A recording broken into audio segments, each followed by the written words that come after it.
Hi everyone, and welcome to our video on Folktale Characteristics. Make sure you have your video visa on the left side of your notebook ready to use to reflect on the video after you're done, and that you have your note taker on the right.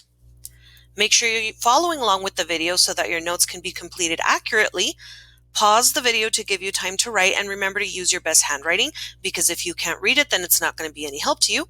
And make sure you rewatch the video at least once just to make sure you didn't miss anything while you were pausing to write.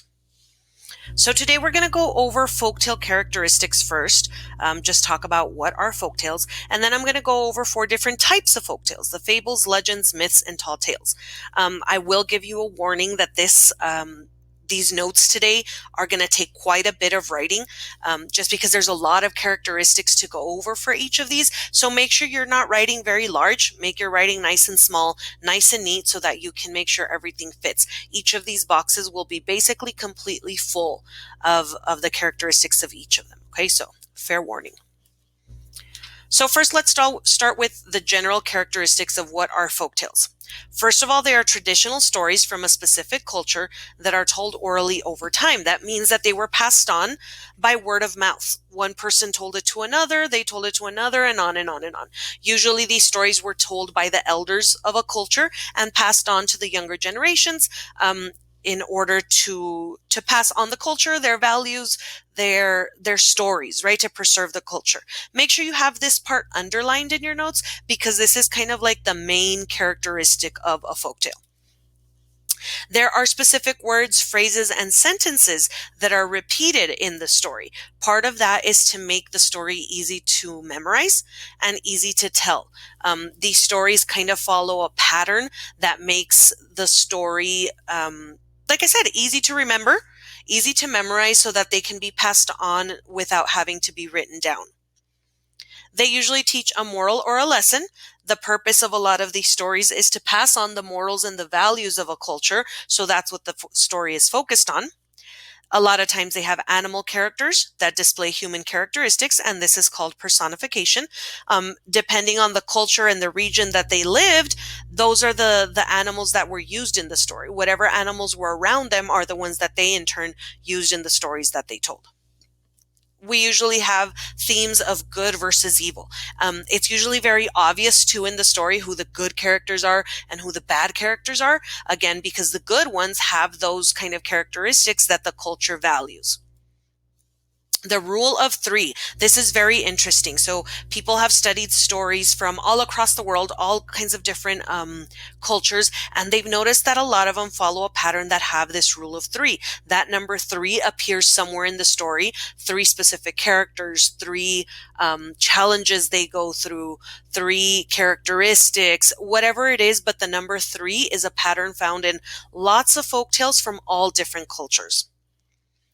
A lot of them have happy endings, and different cultures have different versions of the same story. That's another fascinating thing, that a lot of folktales from cultures and places from all across the world have very similar stories. One story that you might be very familiar with is the story of Cinderella.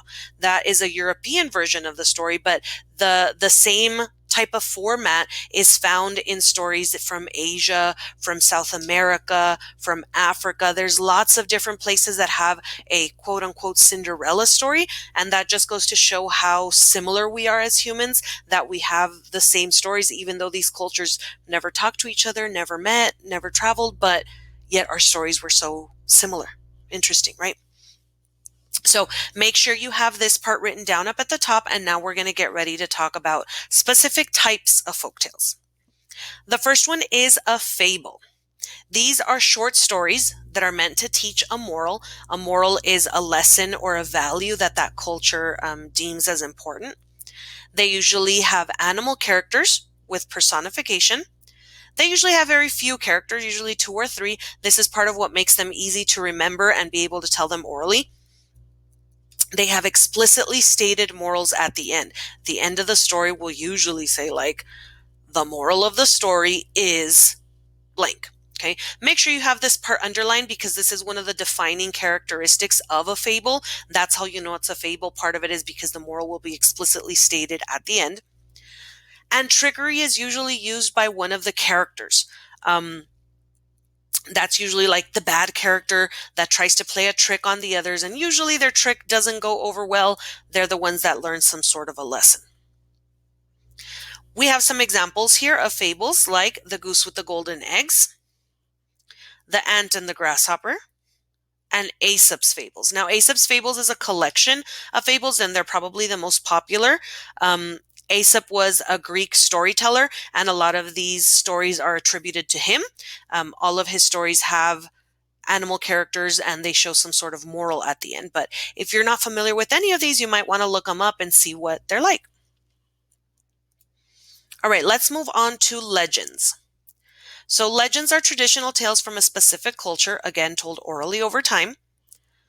They are told as a matter of historical fact. So people that tell them say like, yes, this actually happened, but they can't be verified. They are believed to be true by that culture from which it started, but again, it can't be checked. Usually these are very old stories, so a lot of times actual records of these people don't exist. They always have some sort of valuable meaning for the culture, and they have heroes who perform great deeds with strength and intelligence. Make sure you have this part underlined because that's one of the biggest defining characteristics of a legend. These heroes have those values. The strengths are something that that culture deems as important, and that's why that story revolves around them. Or they can explain how something came to be. These are called also called pourquoi tales. Pourquoi just means why. It explains why something is the way it is, and that's usually something in nature that the story explains how it came to be. So some examples are The Legend of Sleeping Bear, Why Mosquitoes Buzz in People's Ears. This is one of those pourquoi tales. And The Legend of the Poinsettia. This is another story that explains why that flower is the way it is. All right, let's move on to myths. These are traditional or religious or sacred stories from different cultures. Whenever you talk about the religion of a culture, those are what is considered the culture's myths. The main characters are gods, goddesses, or other superhuman heroes. This goes back to them being the religious or sacred stories. They usually have these superhuman people, these gods and goddesses that the story revolves around. They talk about the explanations of their beliefs or natural occurrences. And these natural occurrences are usually due to the actions of those gods and goddesses that the story revolves around. They have a lesson about good and bad behavior. And they usually have a hero's quest to reach a goal. The hero will go on a journey, there's tests, there's challenges along the way, and it gives them a chance to show those strengths, those values that the culture deems as important. The hero, which is usually the god or the goddess, will show those values through the story. Some examples from different cultures are Greek myths. The Greek and the Roman myths are probably the ones you're most familiar with. Our planets, our days of the week, a lot of those are named after the Roman and Greek gods and goddesses. We have Chinese myths and legends and some examples of Egyptian myths and legends. I think this is probably one of my favorite types of folktales. I've always found these to be very interesting because it really shows you the culture. It shows you what the culture was like through their stories. And finally, we have tall tales. These are highly exaggerated characters, settings, and events. That's part of what makes them tall. They're big. They're larger than life. Make sure you have this part underlined because this is a very defining characteristic of tall tales. The achievement of the heroes are the focus. Okay, again, this one has some kind of hero that's larger than life, like I said, that does some extraordinary things, and those things are the focus of the story. They're usually linked to a specific historical time period.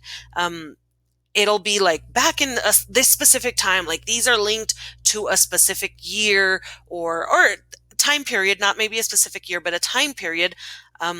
They usually have humor. Absurdity means that it's things that are unbelievable. Okay.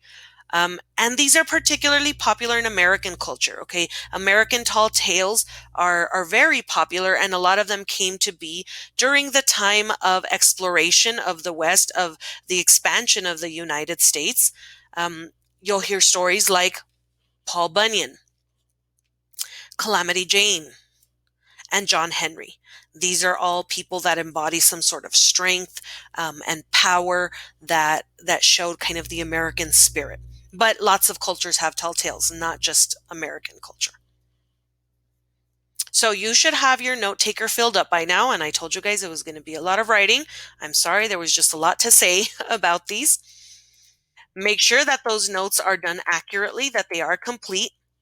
Make sure that you complete your visa to reflect on your notes, and that you post your Part A in Google Classroom or wherever else your teacher has asked you to do so, and be ready to discuss the video and apply the skill. You'll need to be able to read a text and decide what characteristics does it have that make it a folktale, why would that culture value this story, and what lesson or theme is there in the story that that culture wanted to showcase with it. So once you have all of that done, you're ready to go.